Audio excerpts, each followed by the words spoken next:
Es un gusto realmente participar de estos encuentros porque nos permite poner en el centro del debate un tema realmente importante, como es el de los fenómenos económicos, particularmente en estos tiempos, en el que es indispensable dilucidar qué entendemos por economía y cuáles son los efectos, los alcances y las limitaciones que tiene el fenómeno económico y particularmente su vinculación con las condiciones sociales que enfrenta la población a lo largo del país.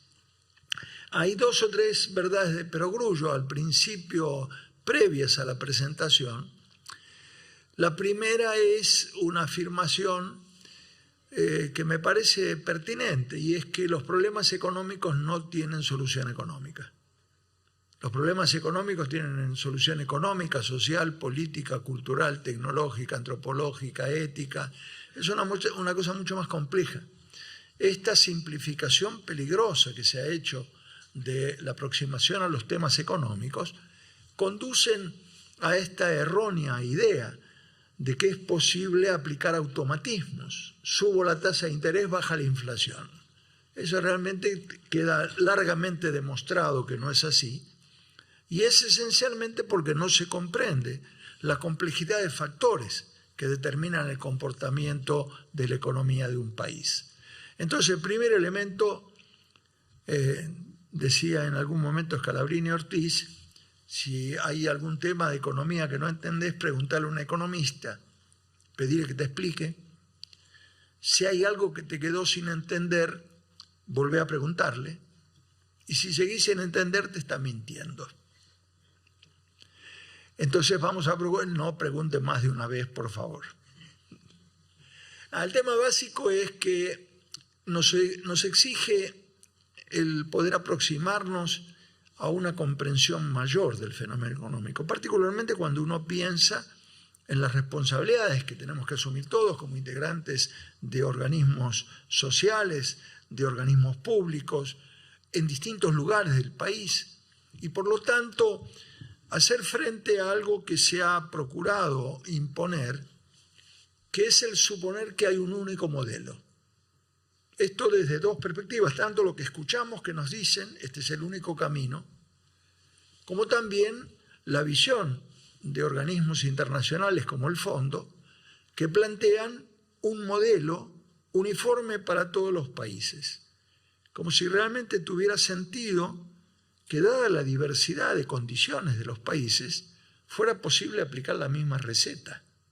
Esto es algo que nos hemos resistido fuertemente. Recién comentaban que estuve como secretario de Política Económica hasta el 2007, y efectivamente cuando hicimos frente a los desafíos de la crisis, lo primero que planteamos frente a los organismos internacionales es precisamente que no era posible la aplicación de un modelo único y restricto para cualquier circunstancia, que cada país tiene características propias y por lo tanto tiene que elegir su propio camino.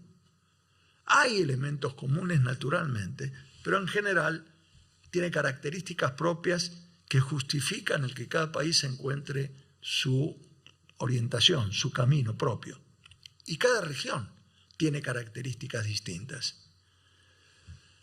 Entonces, primer elemento, esta diversidad. El segundo, la segunda verdad de perogrullo, antes de entrar en el tema económico en particular, es que el presente forma parte de la historia. Hay una cierta forma de negación de los fenómenos históricos, lo que implica una gran incomprensión. El presente forma parte de la historia, tiene dos elementos, dos consecuencias. La primera, los problemas que estamos enfrentando a nivel personal, a nivel familiar, a nivel de las instituciones, a nivel del país, no se produjeron anoche mientras estábamos durmiendo. Es la consecuencia de decisiones que tomamos en el pasado o no tomamos. Y lo que es mucho más importante, porque nos asigna a todos quienes hoy tomamos decisiones de distinta naturaleza, una enorme responsabilidad. El futuro no va a ser consecuencia de la casualidad. El futuro va a ser consecuencia de las decisiones que hoy adoptemos. Y por lo tanto nos asigna una enorme responsabilidad. Desde luego no voy a tener tiempo para pensar en desarrollar esencialmente el por qué en este momento es tan importante. Naturalmente, en el caso de la Argentina, estamos ante una coyuntura que justifica esta preocupación, pero en el ámbito, digamos, general, en el ámbito de ese análisis de la historia, estamos también en un punto de transformación internacional que es necesario tomar en consideración. Si ustedes analizan para ver cómo se toman decisiones de distinta naturaleza, hay 2 o 3 generaciones en nuestra historia que tienen identidad propia. Una fue la generación de Mayo, que resolvió romper los procesos de dependencia con la metrópoli de España. Hacia 1810 estamos celebrando en estos días el inicio de esa circunstancia. Y la generación del 80, que hacia el fin del siglo XIX resolvió, no sin conflicto, un cierto modelo de país. Uno puede estar, yo estoy, en desacuerdo con la conclusión a la que llegó esa generación, pero no cabe duda que tomaron decisiones. Un elemento importante, la ley de educación 1420, de educación laica, gratuita y obligatoria, que implicó el arraigo de los hijos de los migrantes, implicó el inicio de un proceso de movilidad social en la Argentina poco difundido en América Latina. Y yo diría que también la generación del 45, cuando plantea una modificación de ese modelo y se plantea un modelo de industrialización. Las 2 primeras, la generación de Mayo y la generación del 80, se producen cuando en el mundo está en pleno desarrollo una transformación industrial importante. La primera fue la primera revolución industrial, en que Inglaterra comienza a ejercer la hegemonía en el mundo, y no casualmente vienen aquí, desembarcan el Quilmes, toman la ciudad de Buenos Aires y los porteños, tirando piedras y aceite desde el techo de las casas, los logramos expulsar y celebramos el Día de la Reconquista en agosto. La pregunta es por qué vinieron. Nos vinieron a ofrecer, en primer lugar, romper el monopolio. Decían, cómprenle a cualquiera. ¿Por qué la ley de Indias nos obligaba a comprar a España? Rompan ese monopolio. Y la segunda, que fue una comprensión de esa generación respecto a lo que estaba pasando en el mundo, advierten que Napoleón, para que España no se hiciera aliado de Inglaterra en la pelea que estaban manteniendo, resuelve tomar preso a Fernando VII. Entonces, esa generación leyó lo que estaba pasando en el mundo y por lo tanto tomó decisiones históricamente oportunas. Y creo, honestamente, que no tuvieron ninguna angustia en romper la hegemonía española. Creo que por el contrario fue la manifestación de una decisión política que no es casualmente, en ese continente incomunicado de entonces, desde México a la Argentina comienzan los procesos de emancipación en toda América Latina.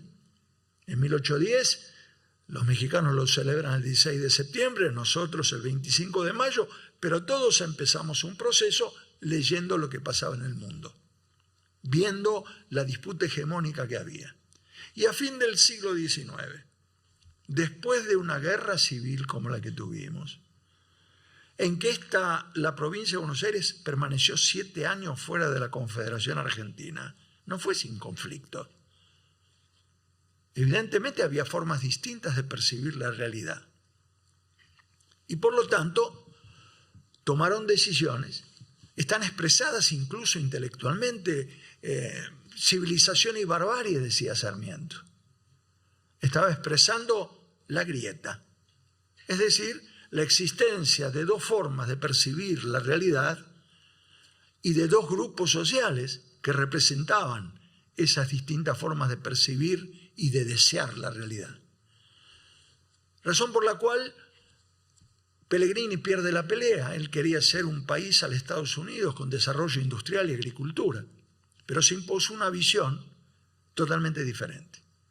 Hay una enorme cantidad de similitudes y diferencias con el modelo que desarrolló Estados Unidos, que también tuvo una guerra civil en que el norte industrial se impuso al sur agrícola, exportador de algodón, y generaron un modelo de industrialización.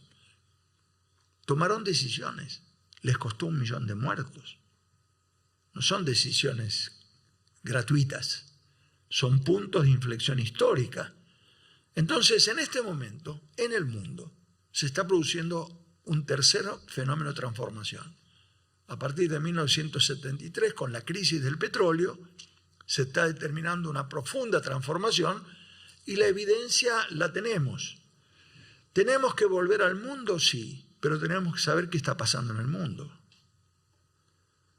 La reunión de noviembre del año pasado del G20 en la Argentina, todos los países desarrollados venían a plantear su preocupación por el creciente nivel de proteccionismo de cada uno de ellos. Estados Unidos acaba de imponer aranceles a China. Está prohibiendo que una empresa de desarrollo tecnológico chino penetre en los Estados Unidos. Estamos asistiendo a un mundo de creciente nivel de complejidad, en que cada uno, privilegiando sus propios intereses nacionales, están procurando defender su industria. Entonces, parece bastante anacrónico el pretender un modelo que abra irrestrictamente las importaciones del país, con las consecuencias que esto tiene para el desarrollo industrial de la Argentina y en particular para el desarrollo científico-tecnológico. Entonces, ¿esto qué nos está indicando? Primero, tenemos que conocer quiénes somos y qué tenemos. Esto vale para el país en su conjunto, por cada una de las regiones. ¿Cuáles son nuestras fortalezas? ¿Cuáles son nuestras debilidades? ¿Con qué contamos? Y de algún modo, la forma en que normalmente presentamos el fenómeno económico en la universidad, a mí me demanda un semestre, así que vamos a procurar concentrarlo en 1 hora, a ver si esto es posible. Pero en la práctica implica fenómenos por los cuales tenemos que discutir el sistema económico. ¿Qué integra el sistema económico? La economía es una disciplina muy sencilla. Tiene que responder solo a 3 preguntas, nada más. ¿Qué producir? ¿Cómo producir? ¿Y para quién producir? Si contestamos esas 3 preguntas, estamos en condiciones que realmente las cosas funcionen. Ahora, el plantearnos qué producir supone una elección a partir de nuestro conocimiento de la realidad. Cada región tiene características diferentes. Hay elementos que a mí me parecen importantes incorporar. Ustedes vean, estos son los factores de la producción. Es decir, los elementos que integran la capacidad de un país, de una región, para poder desarrollar su potencial productivo. ¿Qué incluye? Los recursos naturales. ¿Entendidos cómo? Con una visión muy amplia. ¿Qué tamaño tienen? ¿Es lo mismo Canadá que Mónaco? ¿O es lo mismo Brasil que Luxemburgo? Y no, son tamaños diferentes. El punto de partida es un tamaño distinto. ¿Qué es lo que ocurre con los recursos de que dispone? ¿Está cerca o está lejos del mar? ¿Tiene ríos o no tiene ríos? ¿Por qué importa si tiene ríos o no? Y por una razón muy sencilla. Todas las civilizaciones nacieron junto a los ríos. Si uno piensa en el Tigris y el Éufrates, las cosas que hemos visto en la educación formal. El Nilo para Egipto, o el Sena para París, o el Támesis para Londres, o el Tíber para Roma, o el Río de la Plata para la Argentina, para Buenos Aires, para Asunción, o el Mississippi en Estados Unidos, o el Hudson para Nueva York. Hay una cantidad de elementos. ¿Por qué? Y porque hay elementos indispensables. Uno es el agua potable, factor de creciente trascendencia en este momento en el mundo, y que después vamos a analizar el significado que tiene. ¿Tiene o no tiene condiciones en el suelo para hacer agricultura? ¿Por qué tenemos la posibilidad de la pampa húmeda? ¿Por qué no es lo mismo producir en otras regiones del país? ¿Tiene algo en el subsuelo? Tenemos petróleo, tenemos litio, tenemos cobre, tenemos oro. ¿Con qué contamos en cada región? ¿Qué régimen de lluvias tiene? ¿Hay posibilidad de tener agricultura o no? ¿Cuál es el régimen de vientos? ¿Qué significa el régimen de vientos? Y hoy en día es un factor importantísimo. Energía eólica. Piensen lo que significa desde el punto de vista de la generación energética. El país que más ha desarrollado esto en Europa es España. Pero tiene un régimen de vientos por el cual puede utilizar a pleno los sistemas de generación eléctrica el 20% del tiempo. Nosotros en el sur tenemos la posibilidad de utilizarlo 43% del tiempo. ¿Cómo no vamos a usar eólica? ¿Pero con qué criterio? ¿En beneficio de quién? Y es acá donde comienza la discusión de la forma en que desarrollamos las cosas. Como eso, una enorme cantidad de elementos, el factor humano. Acá hay un elemento que a mí me parece central. ¿Qué pasa con la población de un país? ¿Es lo mismo Uruguay con 4 millones que China con 1.300 millones de habitantes? Y claro que no es lo mismo. Razón por la cual tenemos que tomar en cuenta cuál es el nivel de calificación que tiene, cuál es el nivel de educación, cuál es el nivel de salud. ¿Por qué? Y porque, ¿cuál es su pirámide de población? Fíjense las cosas que implican tomar decisiones económicas. Un país joven, en el que hay un gran crecimiento poblacional, tiene que invertir mucho dinero en pediatras y en jardines de infantes. Cuando los construye, habiéndolo prometido, digamos que los construye, ¿no? En ese caso, hay un direccionamiento del presupuesto hacia dar respuesta a las necesidades de los chicos. En países como Japón, en que la esperanza de vida llegó a los 85 años, hay que procurar tener muchos geriátricos. Y eso implica presupuesto. Implica que las decisiones de política toman en cuenta la naturaleza de la realidad social en la que viven. El otro elemento que me parece importante en este marco, pensando en factor humano, yo creo que hay una definición muy importante que tenemos que hacer. Y es que Argentina no puede competir por bajo costo de mano de obra. Cuando nos dicen que hay que bajar el costo de mano de obra para poder competir, digo, es falso.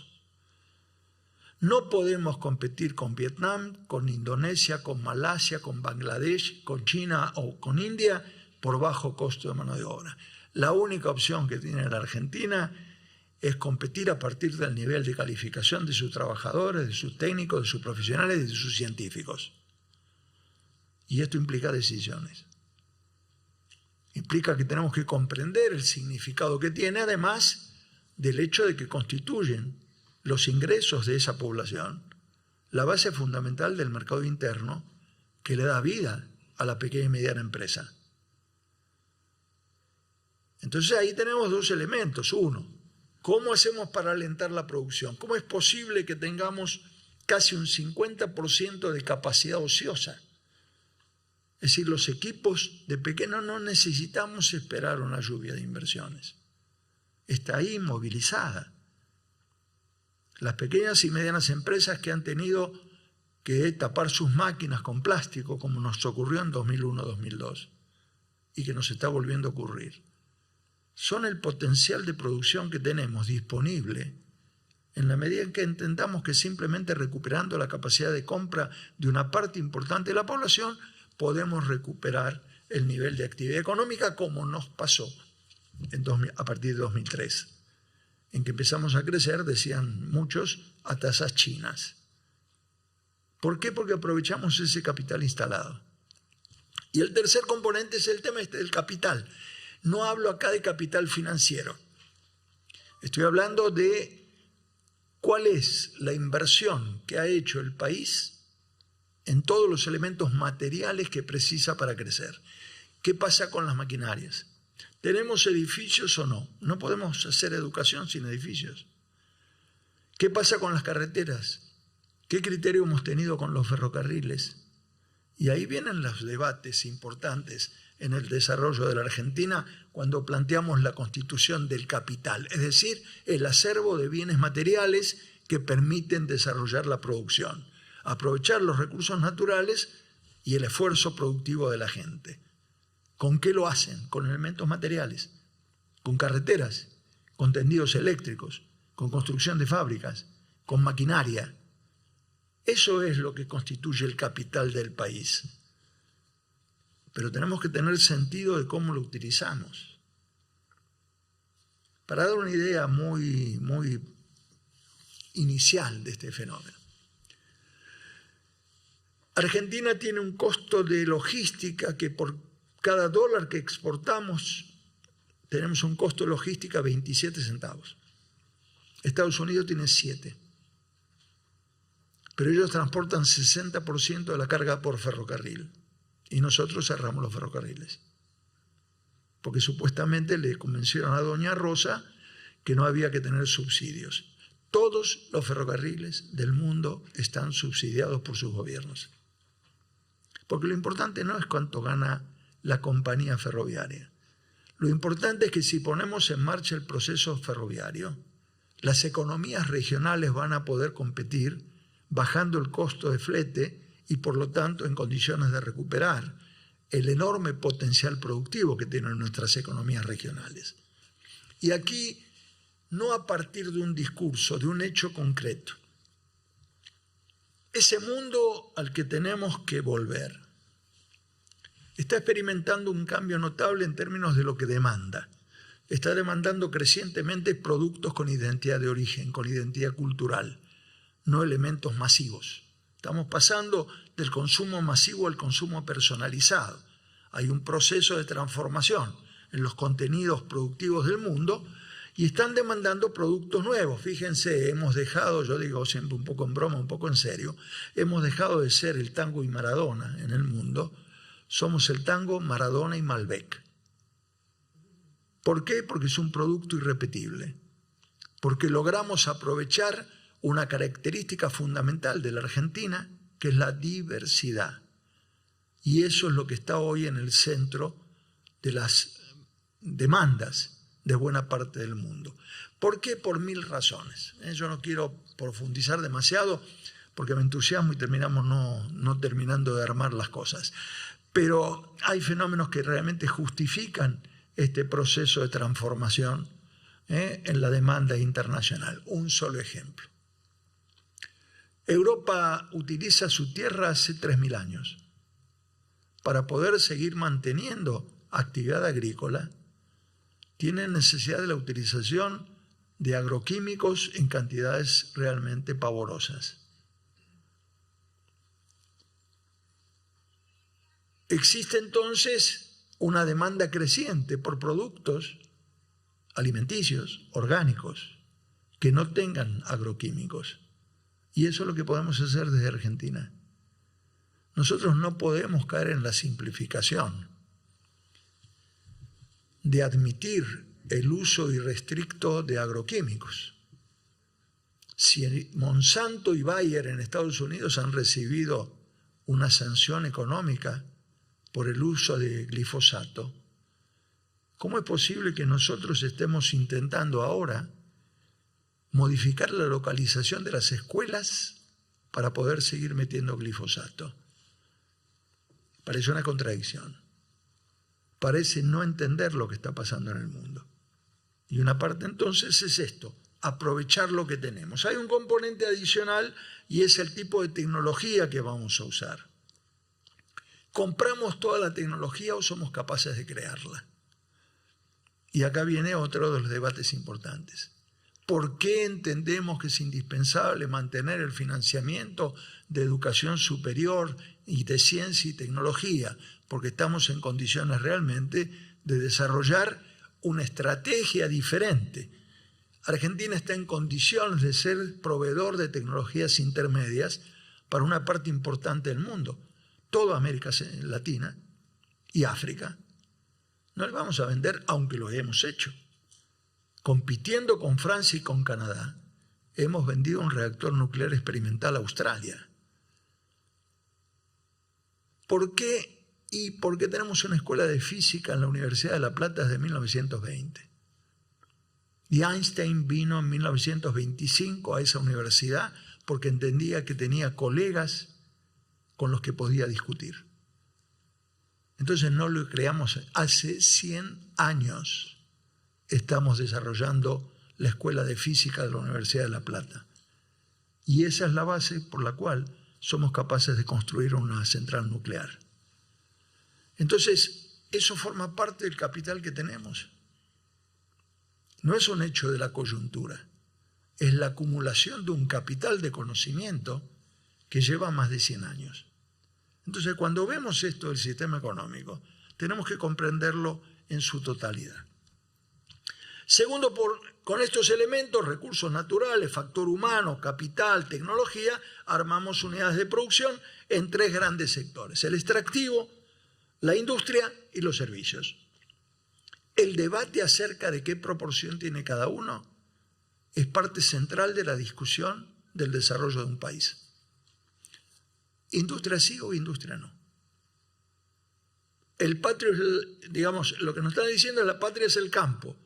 Obviamente tenemos que procurar el desarrollo del sector agrícola ganadero porque son una parte de los recursos naturales que tenemos y de las ventajas comparativas.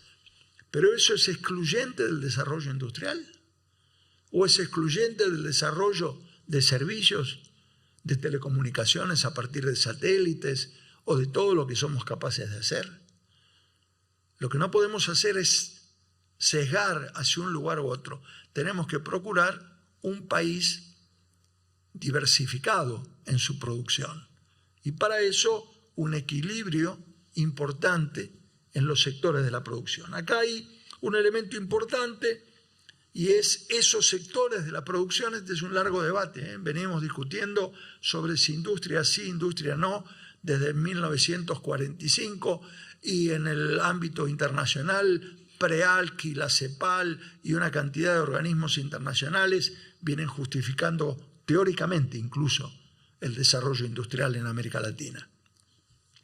Y producimos todo eso: trigo, hierro, harina, acero, educación, transporte, electricidad, una cantidad de elementos que son lo que constituyen una parte importante. Ahora, ¿por qué participa la gente en esos procesos?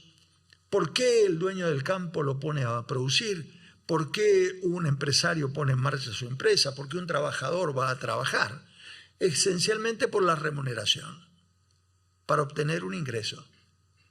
Y esto, remuneración al trabajo o los ingresos a la propiedad, son la distribución del ingreso. Según un importante economista clásico de Inglaterra, que fue David Ricardo, la distribución del ingreso es el más importante de los problemas de la economía. Porque comprende que a través de la participación en la distribución del ingreso se logra, por una parte, una retribución a los que participan del proceso productivo y por otra se genera la demanda necesaria para comprar lo que producimos. Y por otra parte, porque implica garantizar las condiciones de vida de la gente. Entonces, en esto, en la distribución del ingreso, hay una parte importante de lo que somos capaces de hacer como para que efectivamente continúe creciendo, que el crecimiento económico sea sustentable. Segundo elemento interesante en esto. Muy bien, a través de los salarios distribuimos una parte, retribuimos al trabajo, o las comisiones, los honorarios a los profesionales, las distintas formas de retribución al trabajo de la gente. Y mediante la renta de la tierra, el beneficio del empresario o el monto que nos cobran de alquiler por darnos una casa, retribuimos a la propiedad. Y pareciera que está todo completo, pero no es así. Queda un montón de gente fuera. O ya tiene edad suficiente y no sigue trabajando. O son todavía muy chicos y no tienen acceso. O hay gente con capacidades diferentes y no puede trabajar. Hay un montón de gente que queda fuera de la distribución. Entonces, lo que hacemos, lo que la economía hace, lo que el Estado hace, es corregir la distribución del ingreso que generó el mercado. ¿Cómo lo hace? Aplica impuestos. Y luego distribuye o redistribuye por vía de subsidios, asignaciones y transferencias. esta palabra que parece una mala palabra como subsidios, es simplemente un instrumento que tienen los estados para poder corregir la forma de distribución del ingreso y por lo tanto hacer comprender al conjunto de la población. Porque de otro modo, ¿qué haríamos? Decir, bueno, muy bien, alguien trabaja hasta los 65, los 70, y una vez que terminó y no puede ganar un ingreso por su trabajo, nos olvidamos de él. Es una sociedad razonable, es una sociedad justa, es una sociedad éticamente elaborada, o necesitamos pensar en todos aquellos que o ya trabajaron o todavía no trabajan y por lo tanto tenemos que dotarlos de los recursos para que puedan continuar su vida. Uno puede pensar en términos diferentes. Yo recuerdo que en la campaña de los Estados Unidos, en el periodo de elección, a un diputado republicano le preguntaron, bueno, hay un joven que resolvió no sacar el seguro médico. Tuvo un accidente de auto, está herido.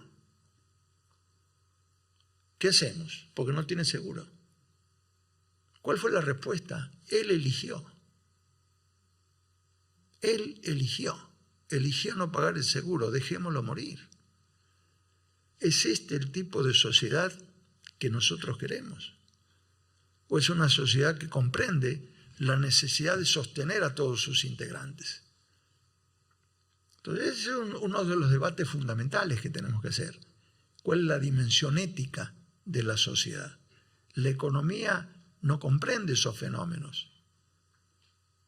Son las visiones políticas y sociales de los países los que tienen que corregir esta aplicación automática de lo económico para poder realmente comprender los elementos éticos de la sociedad. Bueno, finalmente acá hay, como ven, cómo producir, está todo el tema tecnológico, para quién es todo el tema de distribución, y hay un hecho importante.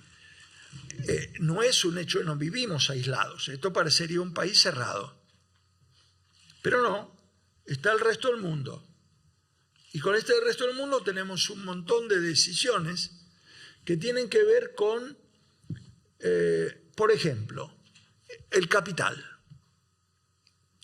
¿Vamos a permitir o no inversiones directas de países extranjeros? ¿Cuál es el rol que cumplen las transnacionales? ¿Cuánto ahora está cumpliendo en estos días 100 años Fiat en la Argentina? Esto significa que hace 100 años decidimos que inversores del extranjero podían venir a desarrollar sus actividades acá. Esto es parte de nuestro vínculo con el mundo. El otro tema importante, el factor humano. El gran problema de hoy en el mundo, las migraciones. ¿Cuál es el criterio con que vamos a tratar este tema? ¿Vamos a seguir construyendo barreras? Está ocurriendo. Hay un largo debate en el país del norte porque el presidente quiere construir un muro. A pesar de que hicieron un proceso de integración que se llama NAFTA, que es la integración de los países Canadá, Estados Unidos y México, de libre circulación de bienes, eso pareciera compatible con construir un muro que impide el paso de la gente. Y lo mismo nos pasa en la isla de Lampedusa, frente a Italia, en que llegan barcos desde África y mueren miles de personas en el Mediterráneo. Y también nos pasa a nosotros, cuando nos planteamos que tenemos que desterrar a los extranjeros. Este país, nosotros como sociedad, no tenemos derecho, no tenemos, digamos, justificación ética. Estoy seguro que si leo la lista de sus apellidos, podemos identificar de dónde proviene el 90% de ustedes. En América Latina hay una broma que nos hacen. Dice, los mexicanos descienden de los aztecas, los peruanos descienden de los incas y los argentinos descienden de los barcos. En parte es cierto, no totalmente, pero en práctica es un elemento importante. Muchos de nosotros somos la consecuencia de que este país abrió generosamente sus brazos a la inmigración. No tenemos derecho a cerrarle a otra gente la misma posibilidad. Yo creo que este es un debate importante en términos de concepción de país, porque prevalecen visiones alternativas a esta y plantean una visión totalmente cerrada de lo que debe ser nuestra relación con el resto, particularmente de América Latina.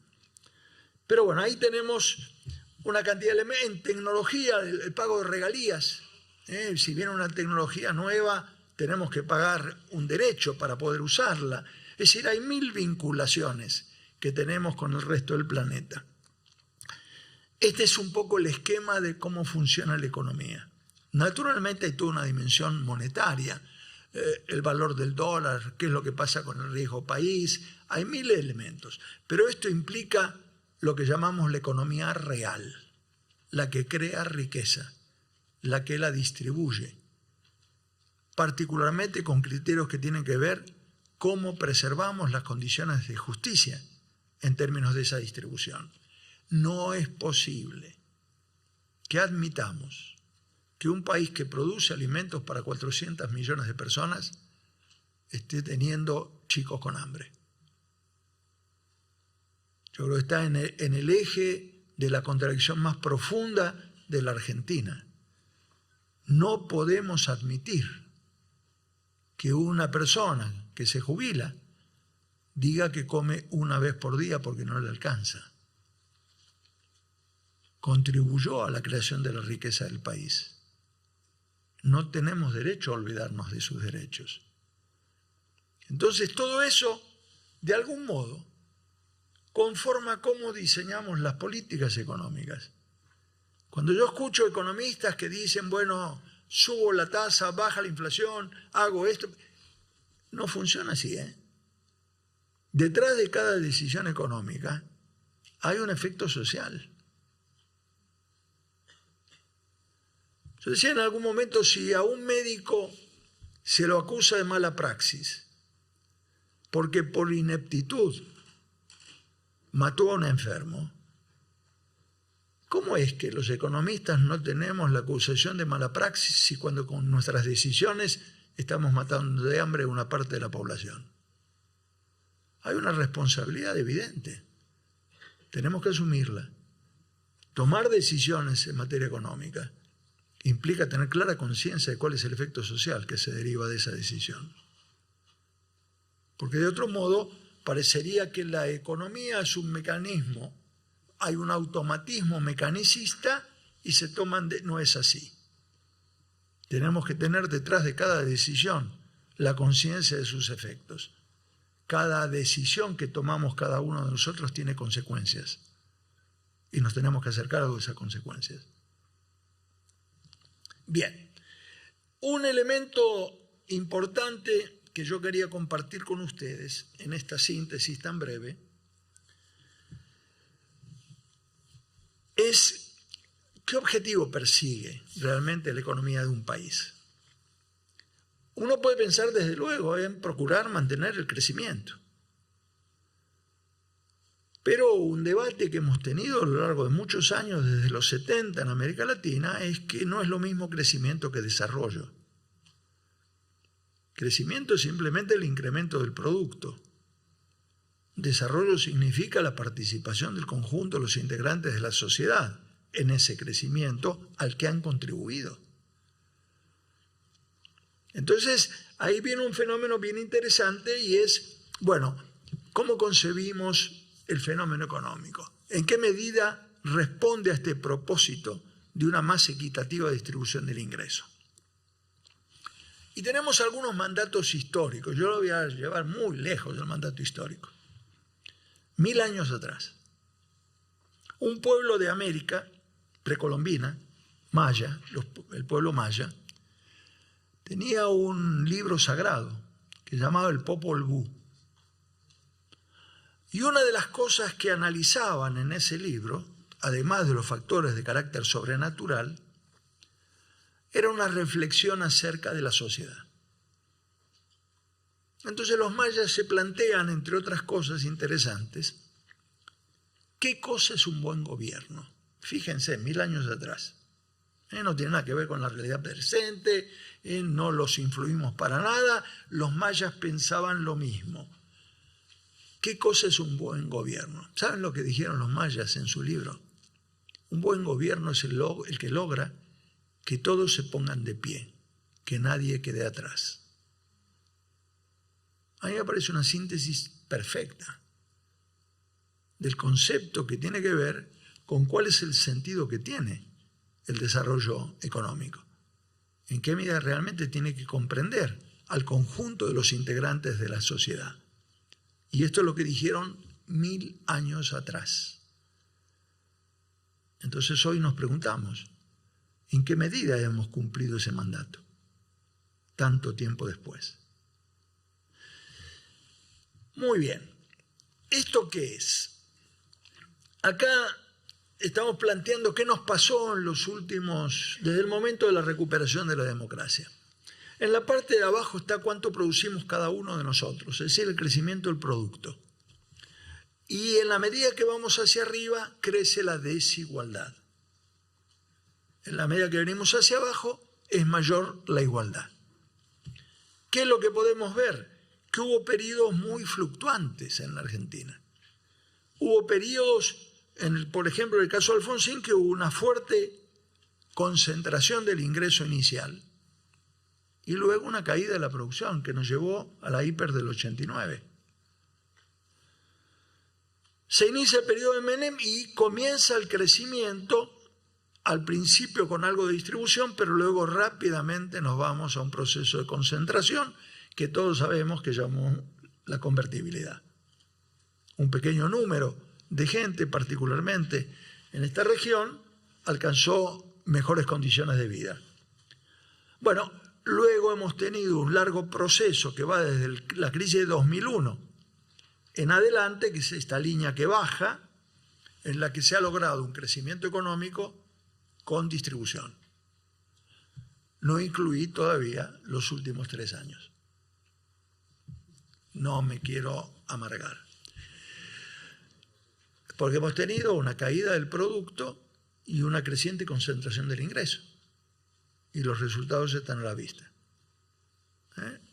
Entonces ahí hay elementos bien interesantes a tomar en consideración. ¿Cómo se corrige esto? ¿Cómo podemos hacer? Hay un elemento sumamente importante. ¿Se acuerdan que dijeron que teníamos una economía populista? Que el problema es el populismo. Un señor, importante funcionario, dijo, les hicieron creer que era posible comprar un teléfono, tener vacaciones, yo diría comer todos los días, una cantidad de esas ilusiones en las que hemos caído. Pero resulta que entonces encontré una respuesta sumamente interesante. Hablando de populismo, hay un trabajo de CEPAL, que es la Comisión Económica para América Latina.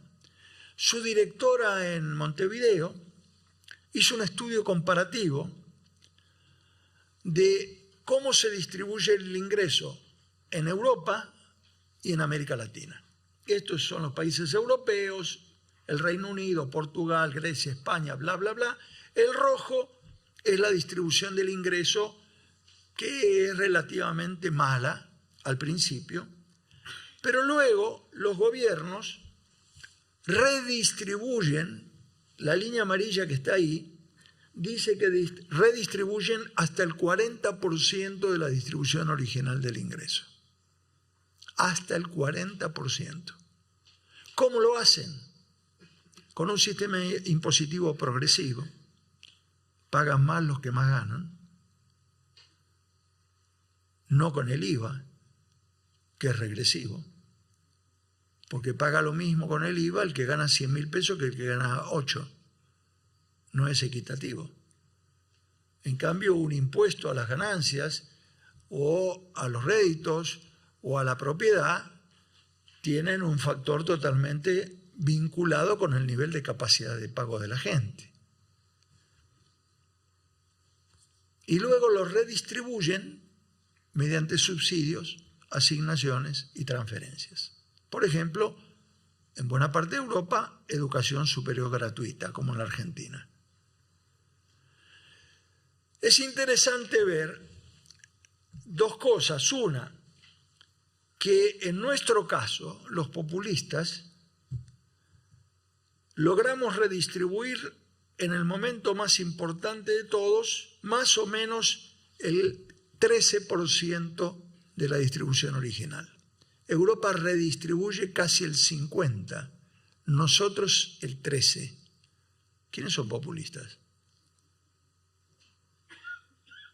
Pero en la práctica lo hacen con un criterio que a mí me parece central. Los impuestos que son progresivos se pagan, no se evaden. Fíjense que el primer ministro de Islandia, hace poco tiempo, cuando se descubrió que tenía una cuenta offshore en los Panama Papers, renunció a su cargo. Porque era evidente que tener una cuenta en los Panama Papers, el motivo por el cual la tenía es que había evadido impuestos. Y había una sanción jurídica y una sanción ética de la sociedad de su país, censurando el que efectivamente alguien con ese nivel de responsabilidad institucional hubiera evadido impuestos. Creo que hay mucho que tenemos para aprender respecto a los criterios que tienen que ver con cómo se maneja la política, la economía, la sociedad, con un nivel de compromiso que resulta indispensable. Entonces ahí hay parte del fenómeno en el que estamos enfrentados en este momento. Y me parece que este conjunto de factores que hemos visto nos obligan a repensar realmente el país. Fíjense, muchas gracias para después. Fíjense que en la Argentina hemos experimentado 3 formas de concentración del ingreso. La primera forma es lo que llamamos la concentración funcional. ¿Cuánto le toca a los que trabajan y cuánto a los que tienen propiedad? ¿Cuánto a los dueños de la tierra? ¿Cuánto a los trabajadores, los profesionales, los científicos, etcétera?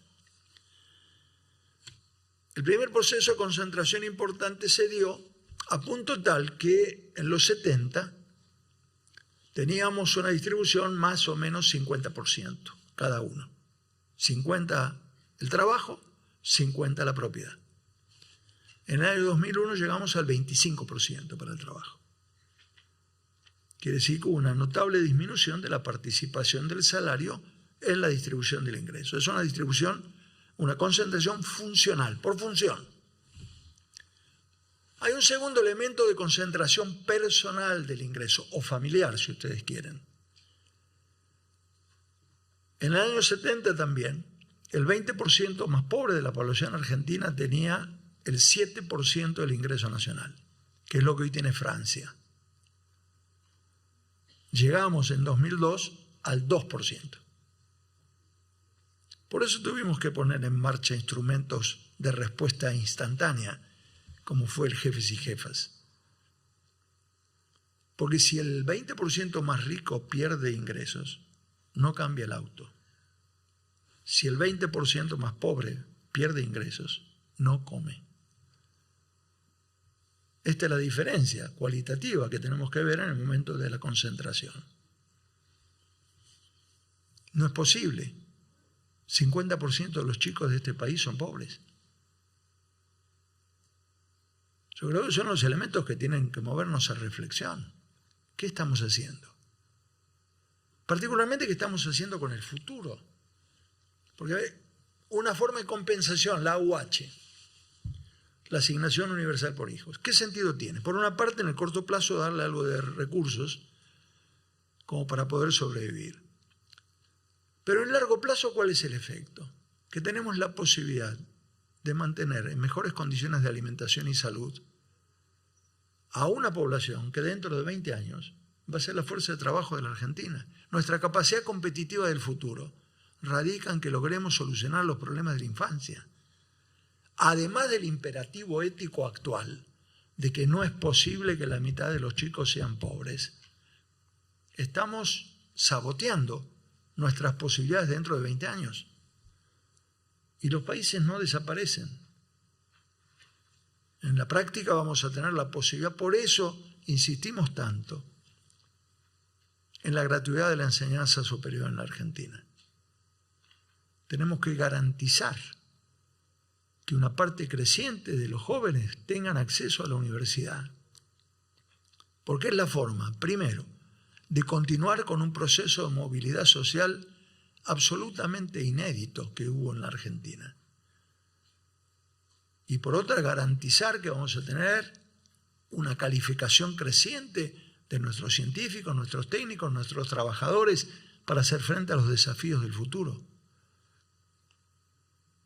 Cuando escucho con ligereza hablar de estas asignaciones, digo, es una visión tan miope, tan sin comprender los efectos que esto tiene para el país en el mediano y largo plazo, que es difícil de entender.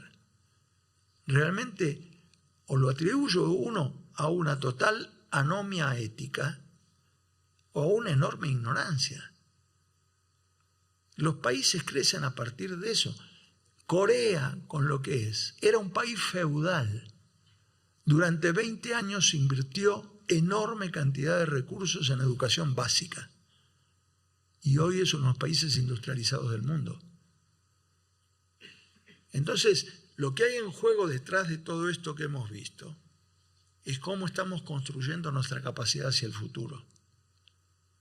En qué medida realmente estamos en condiciones de transformar. Y la tercera, de las formas de concentración del ingreso, es esa que nos obliga a discutir realmente. A mí me parece absolutamente claro el recuperar el concepto de federalismo y el advertir, no en el discurso, sino en los hechos, la necesidad de propiciar el desarrollo de las economías regionales. Argentina en los 90 se dio el lujo de decir, la ciudad de Buenos Aires, que tenía el ingreso per cápita de Bélgica, pero Formosa tenía el de Camerún. Teníamos una ciudad en apariencia a niveles de ingreso del primer mundo, pero 10 provincias con niveles de ingreso equivalentes a los de países africanos. No hay ninguna posibilidad de hacer sostenible un país con semejante nivel de asimetría. Tenemos que propiciar realmente una recuperación de las economías regionales.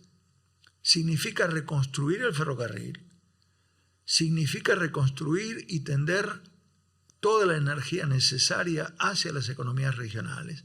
Significa cambiar la lógica de funcionamiento de algunos instrumentos. A mí me parece claro si alguien tiene como única experiencia haber sido presidente de una empresa, y estoy hablando de algunos de los funcionarios, si le dan a manejar la empresa ferroviaria, como él está acostumbrado a que lo evalúen a partir del rendimiento y la ganancia de la empresa, va a seguir haciendo lo mismo. No comprende que la empresa ferroviaria no tiene que ganar.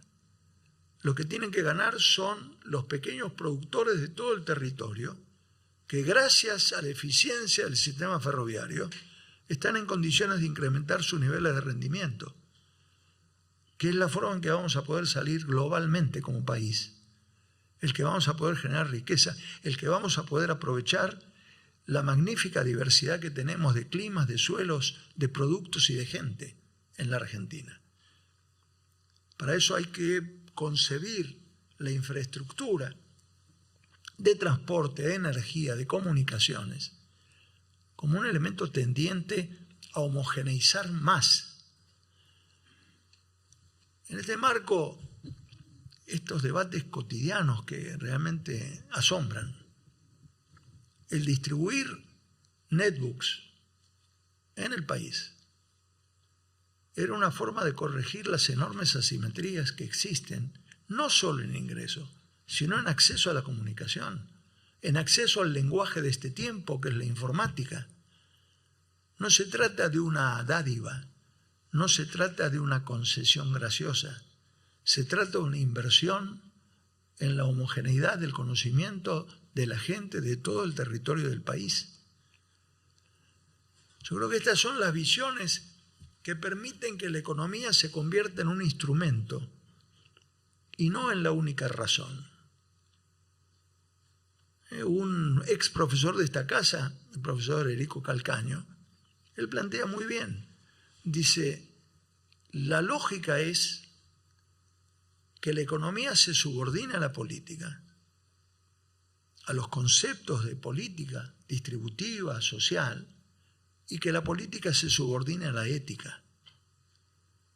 Y lo que hemos hecho en el país es precisamente lo contrario. La política justifica cualquier evasión de los fenómenos éticos y la política se subordina a la economía. Tenemos que volver a recuperar lo que constituye la forma lógica de organizar una sociedad. Y es el hecho de que tenga sentido formar parte de una sociedad. De otro modo, lo que tenemos es este grave problema de la filosofía del sálvese quien pueda. Y que parece que la salvación individual es la única aspiración que tenemos. Y no es así. Si hay algo que este pueblo ha demostrado es el sentido solidario. Y la comprensión de que en este proceso de trabajar juntos es la forma realmente en que podemos salir adelante. Yo creo que es lo que le da una dimensión distinta a lo económico. Una gran preocupación que tengo con los colegas de la economía es que permanentemente me hablan solo de variables económicas. Todo el tema es macro y no es así. Tiene que ver con cómo hacemos para salir adelante. Y yo creo que en la etapa que viene, un elemento que va a ser central va a ser la participación social. Es posible que haya un cambio de gobierno, pero no significa eso que se recupere el poder. El poder radica en la participación genuina de un pueblo soberano. Es la única forma de defender los derechos. Tener conciencia de lo que implican esos derechos, tener un compromiso con los derechos que tenemos con los otros, con los demás, con los integrantes de esta sociedad.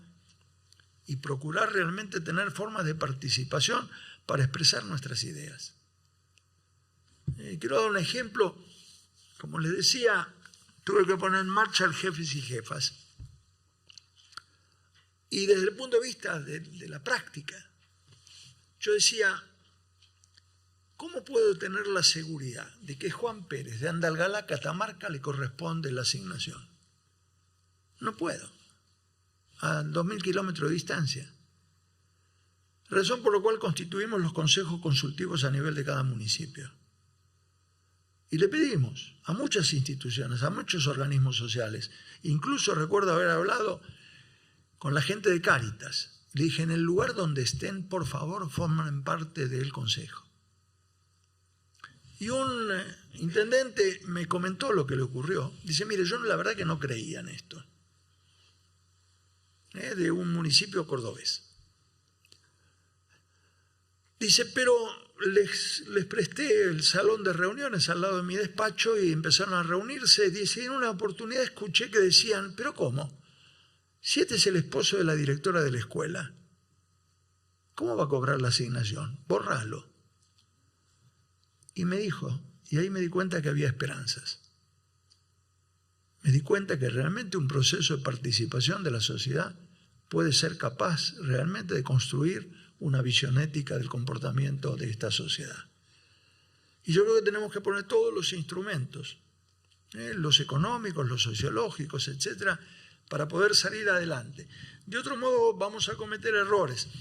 Hace unos años me invitó una universidad de Estados Unidos, la New School University de Nueva York, y recuerdo que llevé un documento y lo encabecé con un dicho de un economista norteamericano, que es Kenneth Boulding, que en 1936 dijo, el que suponga que el crecimiento permanente es posible en un universo finito, está loco o es economista. No les gustó nada, debo confesar, no les pareció atinado. lo que estaba planteando, pero creo que hace a una realidad. No podemos tener una visión economicista. Tenemos que usar los instrumentos de la economía con un propósito social. Es la única forma de darle continuidad. Y este es un momento importante para hacerlo. ¿De qué depende? Estamos bastante desanimados todos. Estamos bastante desencantados. Estamos preocupados. Hace unos años vino aquí Alain Touraine, que es un sociólogo francés muy importante, dio una conferencia en la Biblioteca Nacional y yo tuve que comentar su presentación. Y él dijo, frente a los problemas que estaba enfrentando la Unión Europea, piensen en Grecia, ¿no? Dijo, para corregir los efectos es necesario voluntad. Hizo así, voluntad. Entonces cuando me tocó comentar dije, yo voy a dar un ejemplo que escuché de una mujer muy sabia sobre el tema de la voluntad, de una mujer mapuche. Esta mujer mapuche dijo, para nosotros los mapuches los pájaros no cantan porque amanece. Los pájaros cantan para que amanezca. Y yo creo que todos nosotros, todos los argentinos, todos quienes habitamos en este suelo, tenemos que trabajar duramente en lo que nos toque a cada uno para que vuelva a amanecer, particularmente para una parte de nuestro pueblo al que le han robado hasta la luz del sol. Ahora sí, muchas gracias.